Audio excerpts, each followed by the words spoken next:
All right there. Hey, data lovers, and welcome to another episode of I Love Data Fridays here at the International Data Evaluation Center on the campuses of the Ohio State Universities. And ladies and gentlemen, welcome to episode 33 of I Love Data Fridays, another installment of How Do You Do Data today. And hey, who's talking data to you? Well, of course, you've got me, Jeff Breimer-Bashore, Director and Principal Investigator here at the International Data Evaluation Center. And I will be interviewing today Scott Mackin, teacher leader from the North Central Wisconsin Reading Recovery Site. And as I said, today Scott and I will be talking about how do you do data. And as we talk to Scott today, he's going to be telling us about three charts that he uses in his conversations with district administrators and school administrators. And when he uses these charts, he tells us a little bit how he prepares and how he approaches and thinks about each of these conversations when he's putting his data together. And then he tries to then think about what he wants to focus on during these conversations. And then, so we're going to have the interview here in just a short bit. And then after the interview, we are going to show you where you can download those three charts that Scott talks about today, with those versions of those charts. And then I am going to go over briefly how to insert your own data into those charts so you can use them well. All right, ladies and gentlemen, let's talk a little data and get right to it. All right, Scott, we are recording, and let me start things off. Why don't you go ahead and introduce yourself? I'm Scott Mackin. I'm a teacher leader in North Central Wisconsin. A teacher leader for about 10 years. I've been in reading recovery for about 24 years. And Scott, you work with more than one school district, right? What school districts are you working with? Yeah, I work with 7 different school districts. So there's Tomahawk School District, Merrill, Flambeau, Wausau, DC Everest, Stevens Point, Mosinee, Stanley Boyd. Woo. And so, yeah. You must. So go ahead. You spend a lot of time in the car then, right? Yes. So, yeah. All right. Definitely. All right. So now this is not a data related question, but I think it's going to become a tradition on I Love Data Fridays. We're all curious as to what you are currently watching in your Netflix queue. What are you? Well, I have to tell you, I'm not signed up for Netflix. What? Oh my gosh! But PBS Poldark.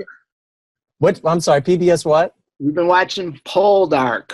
Oh, okay. It's awesome, but you got to start with the first season, and then finish season 4. It's awesome. Okay. All right. Poldark. Okay. I'm going to make a note of that. See, I do this question for 2 reasons, because one, just to kind of help people ease into the interview, and then second, I got to add new stuff to my my queue of stuff to watch. So, all right. Yeah, oh, it's cool. All right. Good. All right. Well, we'll get on to the data here and everything. So, Scott, I want to say thank you for volunteering to be on I Love Data Fridays, and our little section here that's called How Do You Do Data. For the folks listening, Scott emailed me after watching our previous I Love Data Fridays with Amy and Beth, and volunteered to come on and share some of the things that he's doing with data. And Scott had showed me sort of 3 examples of data that he uses when he's out and talking about reading recovery implementations. So Scott, why don't we jump right into it? You showed me 3 different designs of charts that you're looking at, and this was one of the designs right here, the OS total score one. So I'm going to interrupt myself right at this point and jump in and quickly give you the layout of this chart. So many of you who have worked with the OS total score charts before will probably recognize this one. This is a version of the charts that I've shown in a previous I Love Data Fridays. And this chart is showing the growth on the total score from the start of the school year to the end of the school year. So each of the bars, at the bottom of each bar, is where children in specific student categories started at the beginning of each year, and then the top of each bar is where they finished at the end of the school year. And you can see Scott has different categories of students, like, for example, starting with students who met grade level expectations. Those are our discontinued students. He has an example here for English language learners. He has one for small students served in small groups, and this is actually the tested, not instructed children that he's showing here. And then another final bar on the right-hand side there for the average first grader, which is our random sample. So the taller the bar, the more growth that children have made. And then Scott's going to talk about it, but above each bar is the amount of growth that students made compared to the average first grader. So for example, on the far left-hand side, for the met grade level expectations, students grew on average 1.4 years compared to the average first grader. All right, I'm going to turn it back over to myself and Scott. Did you want to just explain this one real quick? Sure. Its layout and its design, and I can fill in things. Yeah, I loved when Jeff came out with this OS total growth, so we have an opportunity to talk about growth because that discontinued and recommended, people didn't really understand, and if they weren't discontinued, it was reading recovery didn't work. So I really love this growth. So what I have here is that met grade level expectations are the students that discontinued, and then English language learners, and then the small group is the tested, not instructed, and all the students had gotten small group that were in that, and then the average first grader. So I like to talk to the principals about, what the OS total growth is, how the OS is the foundational and essential skills that a student needs. So it's a way of quantifying that whole the growth, and that we can see how a student can go from their growth from the beginning of the year to the end of the year on the whole literacy spectrum or the processing. Yeah. And then you have the average first grader listed out at the very end there. So, right. So they can see. And then you pulled those numbers from our, was it from the national report or? Yes. The average first graders from your national report. Then each of these are from the district that I'm showing at this moment. So like when I talk to this particular district, they're kind of low at my site at that beginning number of 361. And even though they made 1.4 years of growth, they're still below the average, the national average. Yeah. And so what I like to do is then show them another district that's more fully implemented, like this one. And you can see that they're starting at 394, and their reading recovery students are getting up above the average. Oh, yeah.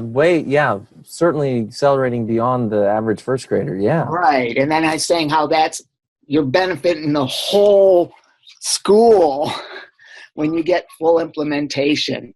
You're getting your kids are getting higher because you're influencing your kindergarten, your first grade.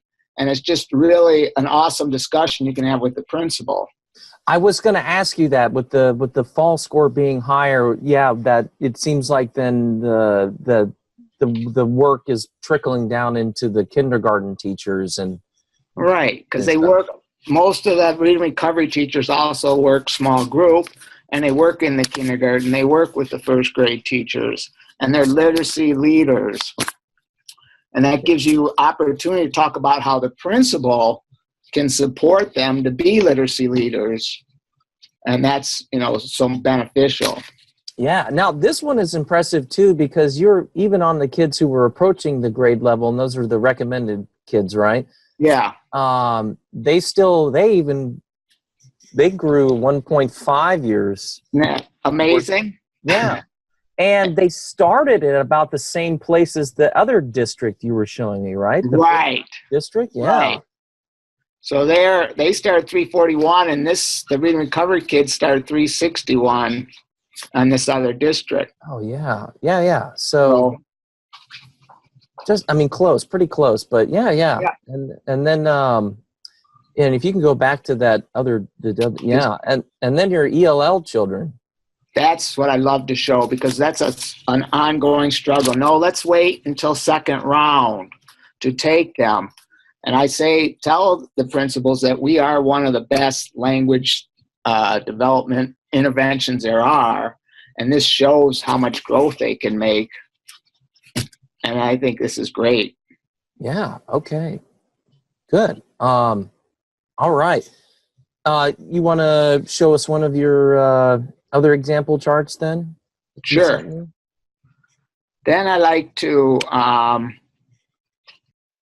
So I'm going to briefly interrupt Scott again here and quickly go over the design of this chart.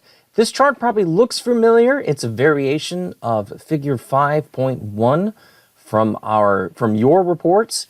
And in this chart, we're showing three groups of students. The blue line is the national random sample.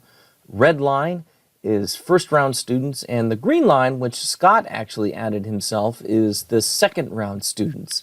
And it is showing growth on the text reading level. So there's 3 points in time. There's the text reading level at the fall, text reading level at the middle of the school year, and text reading level at the end of the school year. All right, going to turn it back over to Scott. So that's talking about kind of the district and the overall. Then I like to show this acceleration of text level, and this is right out of our IDEC report. Yeah. That the blue line is the national random sample. The red line is our first round students that discontinue. And then I add that green line, which is the second round students. Mm-hmm. And what I really like to point out is that if our interventions were not there, you could draw a straight line out and you would show the gap would be widening. Yeah. Blue. And here you can point out, well, this is what acceleration looks like. Low, we got to the average, we end at the average. Yeah. For that red for the fall. And then the green one, same thing, they only got to level 7. Mm-hmm. And then you see that acceleration. Yeah, and I think this is I think we were saying it's either figure 5.1 or figure 5.2 from the report that you're. Right. Yeah. So then you can just get what your second round students did. And I usually do this at the building level. Mm-hmm. And I don't know if you guys give that to us or not. I don't remember, but I figure it out if you don't. Okay. Because the numbers are all there. You can just do it. So this is a really good opportunity to talk about what acceleration means, because these students would be struggling without us the whole year. Yeah. All right, and then why don't you take me over to your third one there?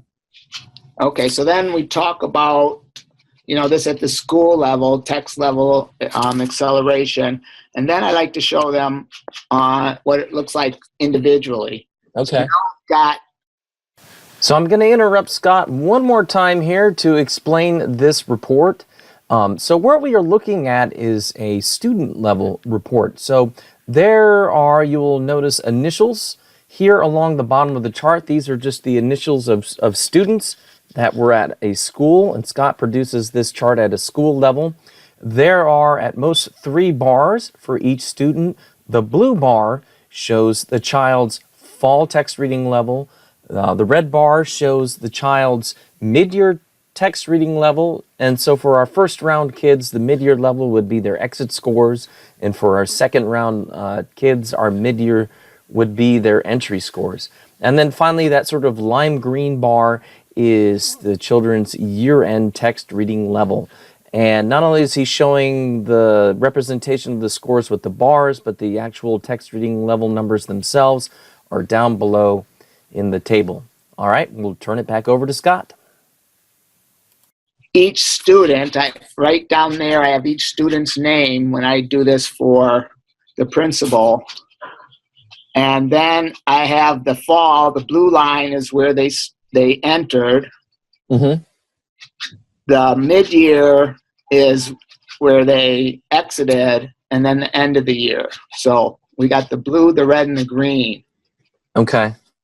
And so I always put the first round students first. So there's 8 there that are the first round students. Yeah. And so again, this, you can show this, here's where they started. Text level 1. Mid-year, they're at 14, and then they've got a processing system set, and they're able to continue to move along and progress. Okay. But see, then you can talk about like this student that went from 3 to 14 to 16. Okay, why didn't they keep progressing? Was their literacy processing system not as well developed or set? Or were there other instances? Did they get help? But those are, you can have these more fine-tuned discussions. And sometimes the reading recovery teacher is with me, and that's really awesome because then we can really talk with the principal about some of these issues. Okay. And then I like this one right here, the MS. Yeah. So they went 2, 6, and 7. Yeah. So I talk about here's a positive outcome. We're identifying a student that's going to need some more long-term support. So what are we doing for this student? Is it a referral process or so on? So this really kind of shows the power of reading recovery. Acceleration, identifying students that need long-term support. Okay. And a question slipped out of my... Go ahead, Scott. I had a question, then it slipped out of my mind. So what's really cool is then you got the second round where the kids are going from level 3 to level 8, and then boom, you can show the acceleration. Right. And these ones that are blank, okay, now here's another discussion. They weren't tested in the first round. Why weren't they tested? So we can talk about our screeners or why didn't these students get tested? Because look, they only got to level 3 or 5. Mm-hmm. Mm-hmm. And so you can have all these discussions with the principal about implementation and what we need to do. And like, here's this kid that went 0, 3, 6. Well, why wasn't this kid put into the first round? Yeah. Okay, because look at, there's all those other kids, there's no one that had a text level 0. So these are good discussions to have with the principal, because then it's going to help deepen your better, get your implementation better. Yeah. Yeah. All right. So Scott, let me ask this. So, you sort of already talked about, you use these charts in sort of 2 different scenarios, either when you're going to talk to maybe district level administrators or school principals, or even maybe some school literacy teams maybe. Right. Can you walk me through, let's say we're going to talk to an administrator, what charts are you more likely to use, and how do you sort of prepare yourself to go into that conversation? Okay, so the one thing is I need to have a good feel of what are the strengths of that district. Mm-hmm. And I need to know what are things that need to be worked on. Okay. So I have those in my mind, and then that's how I'm going to adjust my chart. So I want to show growth. I want to show these students that reading recovery is doing what we want it to do. Mm-hmm. So I am going there to sell. Okay. Because this is an important intervention that makes a difference in children's lives. Yeah. And I want people to understand that. Mm-hmm. And I want them to see it. That's what I like about these graphs. Like, you can see it. You can see this acceleration. Yeah. Yeah. So I'm going to do what I can to show what's going well. Then if there's areas that need to be worked on, Like I have some districts that have the teachers are getting pulled out too much, and we have a lot of missed sessions. Okay. And then I can show how that impacts the student learning. Okay. So Scott, can I ask you to flip on over back to your OS total score chart? Yeah. Yeah. So if we were to look at each of the different districts that you have there, you're saying that you've kind of tailored each of these little of the total score charts Right. to each of the districts. So let's maybe take a peek at maybe like District 1. Okay. So District 1, can you see that? Yep. Okay. Notice I don't have ELL in there. Yeah. Either that district doesn't have ELL students, or I needed to focus on showing this, what the grade levels they're doing. I mean, met the discontinued and recommended. Yeah. Mm-hmm. And this small group. That was kind of important for this district to show that we make a difference. Yeah. The one-on-one is important. Yeah.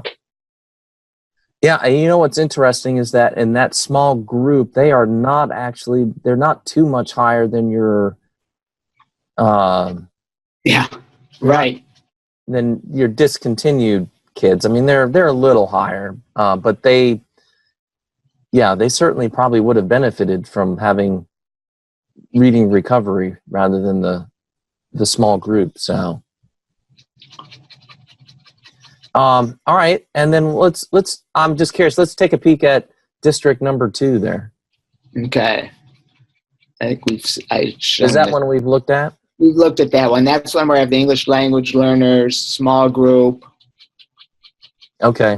This one I didn't have the recommended action because actually I think this is a district that I want to grow, and they didn't really have many recommended actions, so I didn't want to, like you said, it was only like a few students. Yeah, but it was still good to have the small group on there. Yeah. And, yeah. All right. Well, I guess if maybe the question is if there was an interesting one you wanted to talk to us about, or. Well, let me see. This one's interesting. Oh my gosh! Look at the left hand there. That two. Wow. I've never seen that. That's pretty incredible. Yeah. But one thing I've talk about is that's really low to start. 315. Holy camole. Yeah, they are. Yeah. So now they showed incredible growth, but I'm still concerned about these students that are coming in so low. Yeah. And even the approaching grade level, that's 340 is really low. Mm-hmm. But again, here I tried to show the full intervention, so I took the recommended and met grade level to show, together we're making 1.6 years of growth. Wow, I'm just still astounded by that 2 point. Yeah, that something. Yeah, that I've never saw. I was just like shocked. Yeah, I don't think I've ever seen that on a. Yeah, so I don't think I'll ever see it again. There must have had a couple of students that really took off. Yeah. Go ahead. Well, I was going to say those kids who are coming, like you said, the kids coming in at that 315. I mean, those kids, I don't have the averages off the top of my head, but I know that they have some pretty serious literacy deficits. I mean, right. They're probably a lot of text reading level zeros with pretty low item knowledge and. Stay 9 wise, I guess it would all be close to ones. Yeah. All the way across the board, which is really, really, it's hard when they have that. Yeah. And I mean, so this paints a success story with we still got some challenges to figure out. Yeah. Right. Why we have so many students low? This is another district that I would like to see add more reading recovery. Mm-hmm. And what are your interventions in kindergarten? What are you guys doing? And so we have that discussion.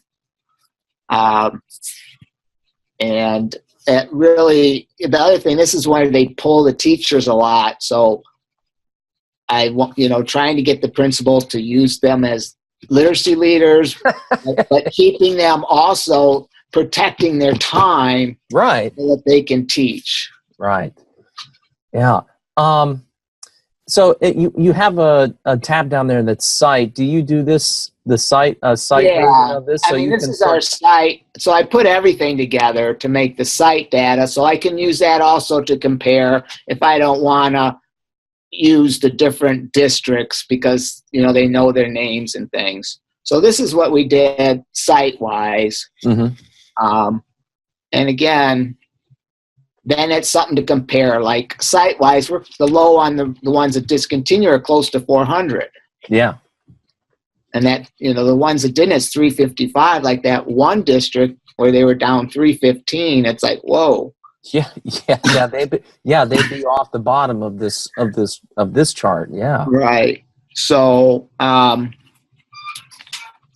So it gives them like this District 2, where they're starting at 361. They're not up there by that 400. So I really talked to them about, we've got to get the whole classroom instruction stronger. Mm-hmm. Because they're coming, and this is actually a trend. I also will take in 3 years in a row, and then you can show them this is a trend. You're not moving this bottom line up. Ah, okay. You see what I mean? So that's another way I use this, is over time, what's happening. So Scott, let me ask this: you're preparing to go and talk to some district officials, and you then essentially are making like a custom set of slides on a spreadsheet that you take in for just those officials, and you'll like think about the charts that you want to use. So for example, you said you're using sometimes 3 years of data, so you'll have 3 years ready to go, maybe one chart on each tab at the bottom there. Right. So you have the school with, in the years. You'll have all the school and then the 3 years on the tab, so I can get to each one easily. Okay. Yeah. So, you're spending, an hour maybe or more to prepare yourself to go in for a meeting? Or I don't keep track. If you know me at all, I'm just like, I just do things.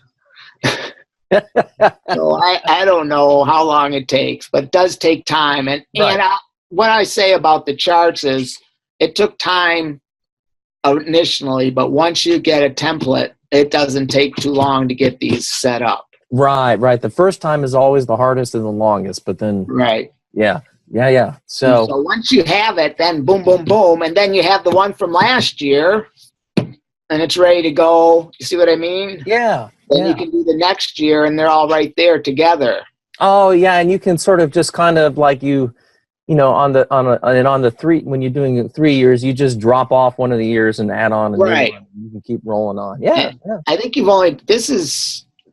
came out with this is only about the second or third year you've done that Total OS. Yeah, I think last summer, it was the summer before, I showed an example on how to do it. So, and I remember that I was writing notes on how to make the graph, and of course my computer didn't match with yours, but finally figured it out, and it's a game changer, Jeff. It really is. Good. It blows people away when you can show them, well, look, here's our ELL learners. They are making good progress. Look at what they are compared to the average.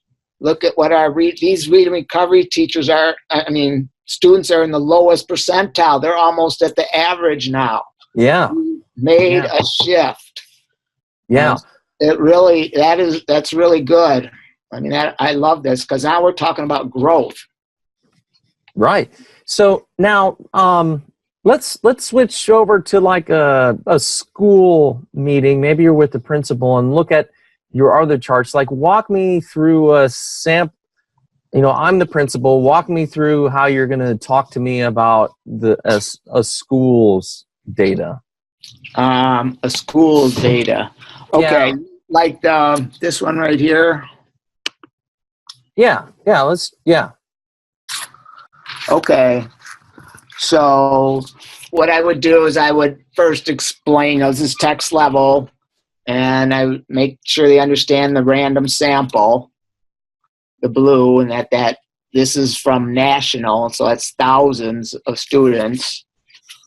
And then I talk about that these are students that accelerated, and the red one is where the student's text level was in the fall. And then I would talk about mid-year. They got to the average and a little above the average. And so that's our acceleration. Yeah. In half a year, they caught up. They caught up. I really want to talk about acceleration so they can see what we mean by that. They're in the lowest quartile. Now they're up in the 50 percentile. Right. That's acceleration.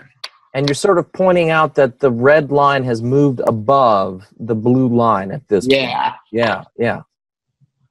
And then when the one-on-one drops off, they're not going to continue that, obviously, but now they're continuing to move along. They're not going to continue to accelerate. We're not going to get a straight line. So I like to explain that. And then I like to tell you how if we didn't intervene, you can draw a straight line and from that red dot, and we'd be at mid-year about 5. And so forth, and then the gap would keep widening year after year. I like to talk about how the gap would widen, and we've closed the gap. Yeah, and I'm almost thinking you could almost like use your green line to help demonstrate that a little bit. Like if you drew a straight line, after the mid-year, the kids would look something like that. And so mid-year, if we did this, they'd look something like that and a little bit lower. Yeah. So, and then obviously with the mid-year, you highlight that as soon as they get reading recovery, boom, that acceleration. And it's not magic. I try to tell them this isn't magic. This is the knowledge that the teachers have, and it's the one-on-one. It's our lesson structure. It's a professional development. You can talk about all those elements that contribute to this. And it's not just magic. Right. And then, Scott, do you mind if I have you flip over to the student graph then real quick? Okay. And this is where you were saying earlier, this is where in a meeting, especially if you have the teacher, you can really get into some nitty-gritty conversations. I mean, at the per student level. The student level, at the building level. So you can talk about selection. You can talk about, like I said, like why didn't this student get picked up first round, that AC? Yeah, you can talk about some of the mysteries, right. And why didn't these 3 get tested first round? What's going on? So, and then it's also another way for them to see, here's these individual students, here's this acceleration. And this is in one of the areas you can really demonstrate that with that text level. Yeah. And I love this. I love the ones that MS where you can talk about the other positive result. And this is response to intervention. Right. Okay. We are identifying students that need more long-term help. And so you frame that as positive. And we have it over here too, where the student went from 0, 3, and then 6. This AC here. And you got to help me, Jeff. I don't know how to put 0 on the graph. Well, I don't think it can actually show. I mean, because you might have a little bump or something. Well, I was going to say you might fudge it with a 0.5, but it'll probably show 0.5 and that's what I could do. Oh, I see. But it might show 0.5 in the data table below. No, that's true. Shucks. I'll think about it, Scott. Let me think about that. Okay. I know what you mean, because it's almost like where SK and AD were maybe missing scores. Right. AC really didn't have a missing score. It was a 0. I'll think about that. Let me think about that. Yeah. But anyways, again, you can show that, okay, here's a student that we've done now they didn't get a complete program, but they only got so far. Notice how far our other students are getting. So you can talk about that too. You can talk about incompletes. Yep. Okay, this one only got to a 9. He needed more time. Yeah. Maybe even AC needed more time. So you can talk about incomplete. So talk about, maybe you're holding on to students too long, getting started earlier, those types of things. So it really helps with the discussion with the building at the building level. Now, Scott, do you ever use this in like just individual discussions with teachers? Yes, I give this to all the teachers. Oh. So that they have it and they can look at it, and then they can use it too. They can go in and talk to the principal without me. I just make sure they tell me about it, but yeah. But then they're talking to the principal, which I think is really strong. Mm-hmm. So yeah, I give this in the beginning of the year. Every teacher will get one for their building. Okay. Good. All right. So Scott, I'm gonna flip a question backwards. We sort of been talking about like times when it's gone well with the discussion. Have there been any times like when you've walked in with some data and you're ready to, change minds, and all of a sudden the discussion is difficult, or someone doesn't seem to be getting it, or? Yeah. I would say early on, I needed to something I didn't understand is I needed to understand the administrators' goals, or where I don't know how to say it, their stance. Like their stance on, like their thoughts about reading recovery itself. Yes, their thoughts about reading recovery, their thoughts about student learning. Where are they? Are they sincere, or do they have an agenda, political agenda? Mm-hmm. So, and I used to share something like this. Yeah. Where I talked about discontinued, recommended, incomplete, the average sessions per week. And I would have multiple years, then the site, and then the national to kind of give this comparison. Uh-huh. So I was showing one district where their discontinuation rate was lower than the site, the national, and then I wanted to talk about things that we could do. But he took it, reading recovery doesn't work, and then, that what became the discussion is that it doesn't work. And that's why I'm so happy when you got this OS total growth, because get away from using that. I don't use discontinuation and recommend it outside of the reading recovery community. As language that you put on a report or a chart. Right. Yeah. Right. Yeah. Because of that. That's like, oh boy, it doesn't work. I hate that. And I like what you're saying there is that it's trying to just use discontinuing rates as a sole judgment of success or not success. Right. It's not a good thing, because it's not as simple as that. And that's what the OS total score is showing, that success can be something else. I mean, it is this growth that we're imparting on students, this accelerated growth. Yeah. Yeah. So, I mean, that I didn't, so that helps turn away from using that type of language with administrators. And I found that really helpful now. I don't hear that anymore. Okay.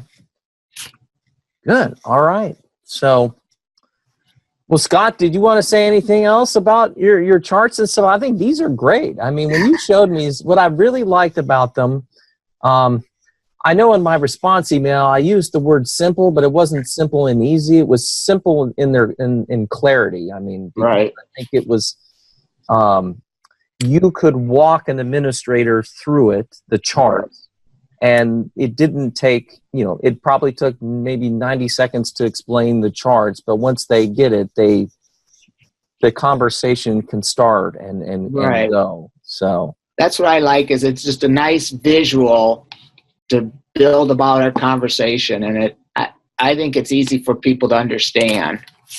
Yeah. So, all right, let me see if I can sum it up here a little bit, and you tell me whether you agree or disagree. Okay. So so to sum it up, so like when you're approaching a meeting with, well, I guess I'll try two things at the administrator and at the school level. With the administrators, you're saying that, you think about what the school district's, successes and their challenges are. Right. And then you think about, when a person I'm meeting with, what are sort of their personal philosophies and stance about children's growth and learning and maybe reading recovery itself. And you sort of plan what type of data you want to show and how you're going to talk about it. Perfect. Yes. Okay. And then with the principals, and maybe it's some of the same thought process with the principals. Yes. It's the same with the principals. And then we might get down to even the student level and implementation issues. Because I want them to protect that teacher time, to teach, and I want them to see their teachers as literacy leaders. That's kind of my goal. All right. So, well, good, Scott. This has been great. I love these charts. And if you don't mind, I'm gonna provide blank versions. Okay. Teacher leaders to use. I'll throw them up on the IDEC website, and then they can use your creations to go and advocate out there. So. Okay, great. All right. Well, Scott, I want to say thank you so much for joining us on this I Love Data Fridays. I'm happy that Amy strong-armed you into volunteering to be a part and everything, and I think these charts are great. So I'll say thank you. You're welcome. All right, then we'll talk to you later. Yeah, thanks, Jeff. Yep.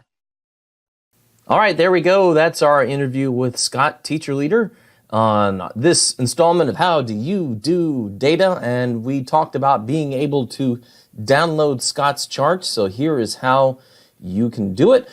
You just go to our website, www.idecweb.us. You can click on Publications, then you click on I Love Data Fridays folder, and then you click on the How Do You Do Data folder, and then click on January 2019 Scott Mackin. If you want to take a quick peek at on our website here. So we go Publications. We go down to our I Love Data Fridays section right there. We click on How Do You Do Data. Click on Scott's folder right there, and there are our spreadsheets that you can download. We are going to go over the first one. Let me get back to my slides. So the first one we'll talk about is the OS Total Score Growth Chart. I'm going to go ahead and download that real quick. All right, there we go. I'm going to bring it over, put it on my screen. There we go. Let's flip back over to our slides. So for this report, you can grab data from table 3.7. That's where the OS Total Score growth is found, and you can find these in your site report, district reports, and the national reports. You will see that this chart reports on 3 categories of students, plus the random sample, which is labeled as the average first grader.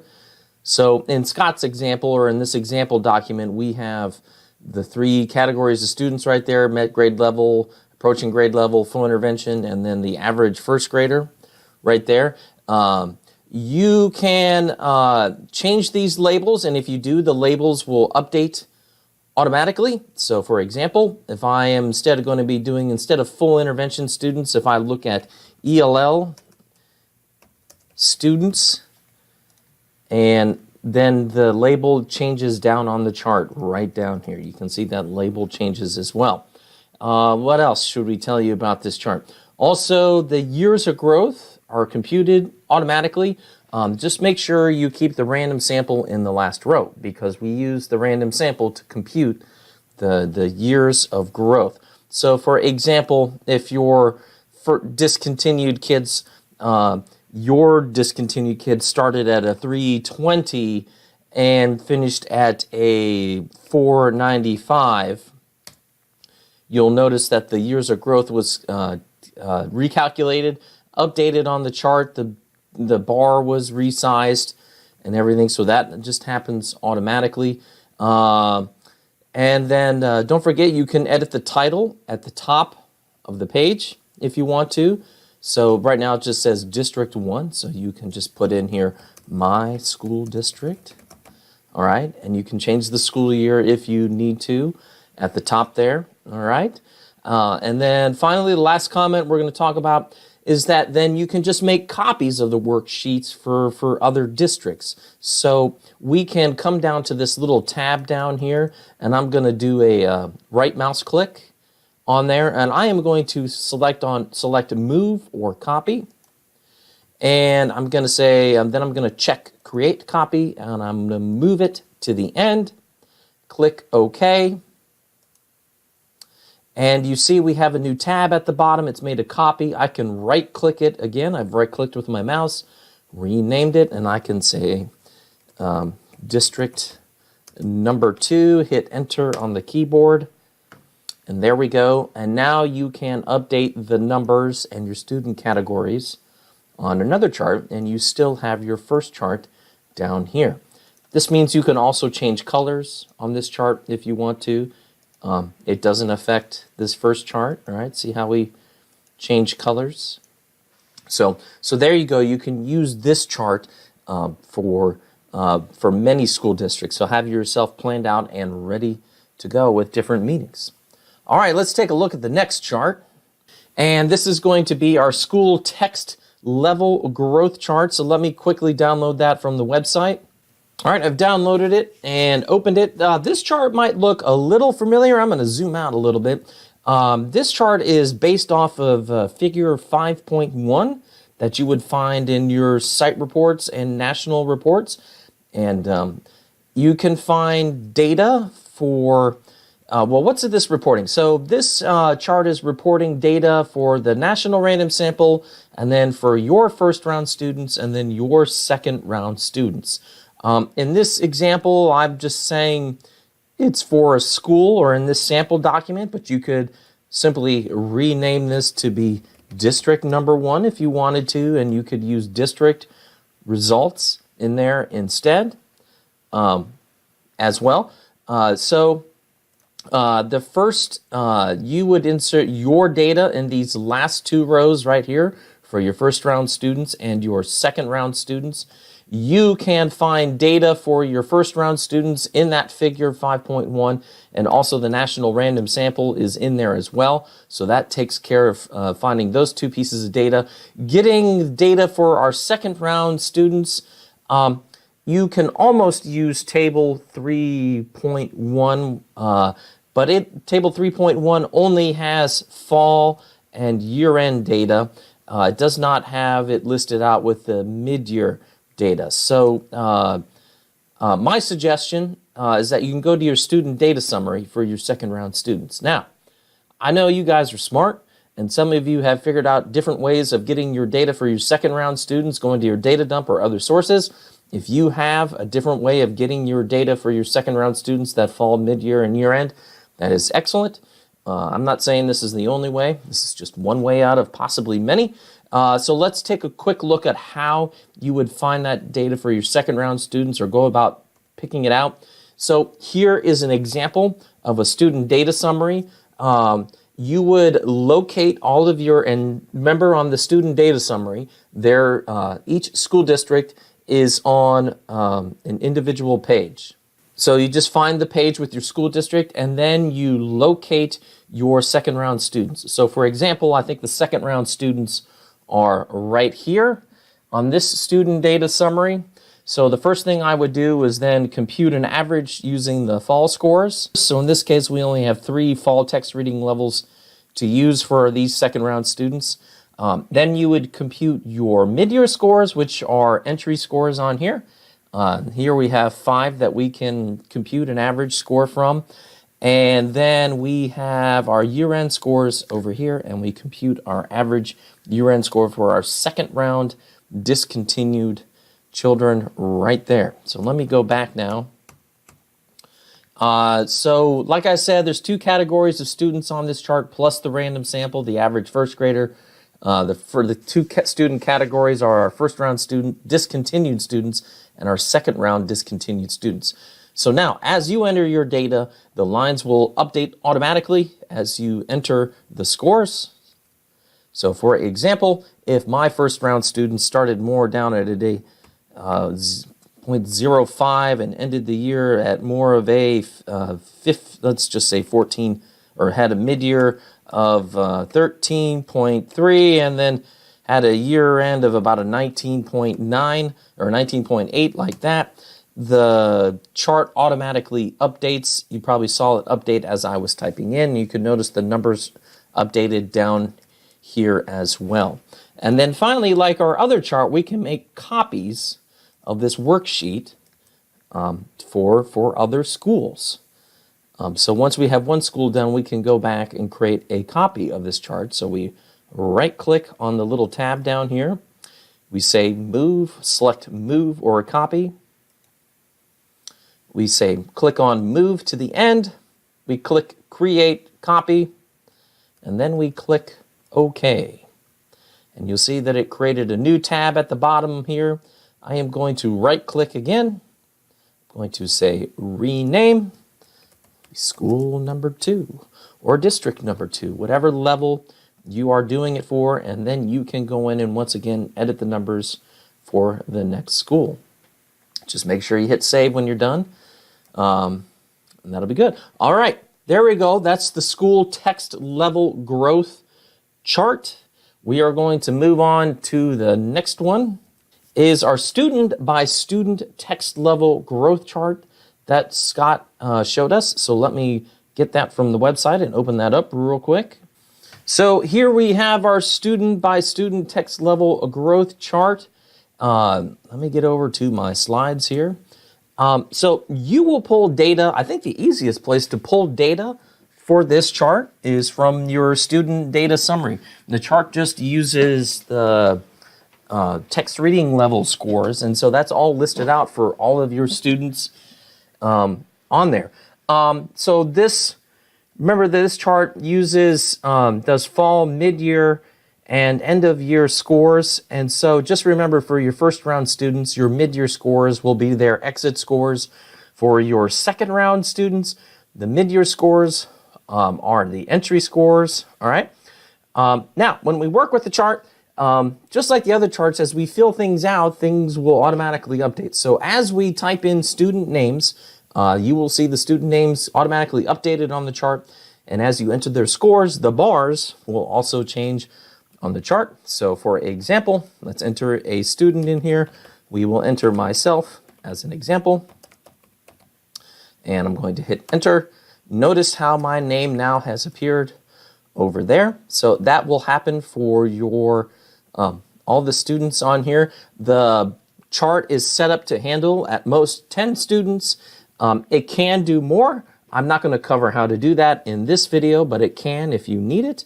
You can always email me and ask me how to do that. I am going to enter some slightly different scores in here just so you can watch my bars move. I'm going to enter a 0 there. That drops off. At the mid-year, I was at a 14. And by the end of the school year, I wasn't quite at 24. I would say I was reading at an 18. So notice how my bars have shifted there. So that data updates as we go along.